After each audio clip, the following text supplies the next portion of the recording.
آج ہم سیکھیں گے کہ ہم عمران خان سے کیا کیا چیزیں سیکھ سکتے ہیں۔ ہمیں اپنی ذات میں عمران خان کی کون کون سی خوبیاں پیدا کرنی چاہیے۔ لہٰذا سب سے پہلے عمران خان کی خوبیوں کی طرف آتے ہیں۔ عمران خان کی پہلی خوبی یہ گیو اپ نہیں کرتے۔ کرکٹ ہو، کپتانی ہو، ورلڈ کپ ہو، شوکت خانم کینسر ہسپتال ہو، نول یونیورسٹی ہو، سیاسی پارٹی بنانی ہو یا پھر وزیر اعظم بننا ہو، انہیں ہر جگہ سے روکا گیا۔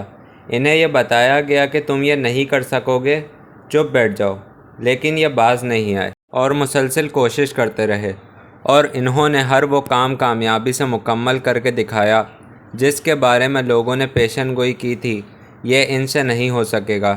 لہٰذا گیو اپ نہ کرنا عمران خان کی پہلی خوبی ہے۔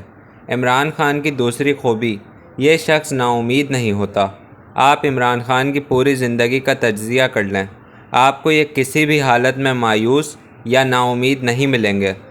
کرکٹ ہو، ہسپتال ہو، یونیورسٹی ہو، سیاست ہو، وزارت عظمیٰ ہو اور اب عدم اعتماد ہو، یہ شخص کسی حالت میں مایوس نہیں ہوتا۔ عمران خان کی تیسری خوبی، یہ شخص بلا کا مقرر ہے۔ اس کی آواز میں عاجزی بھی ہے اور جذبہ بھی۔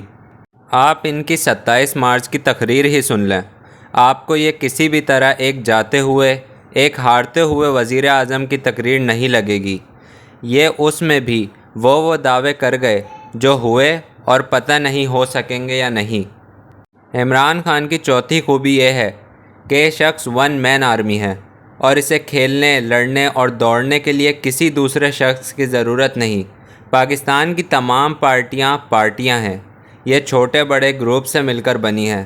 اگر گروپ ٹوٹ جائیں یا لوگ دائیں بائیں ہو جائیں تو یہ پارٹیاں ٹوٹ جائیں گی، لیکن عمران خان اکیلا ہی ایک پارٹی ہے۔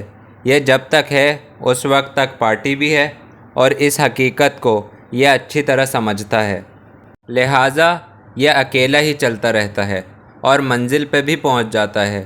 یہ چاروں خوبیاں بہت اچھی لیڈرشپ کی خوبیاں ہیں اور اللہ تعالیٰ یہ بہت کم لوگوں کو عطا کرتا ہے۔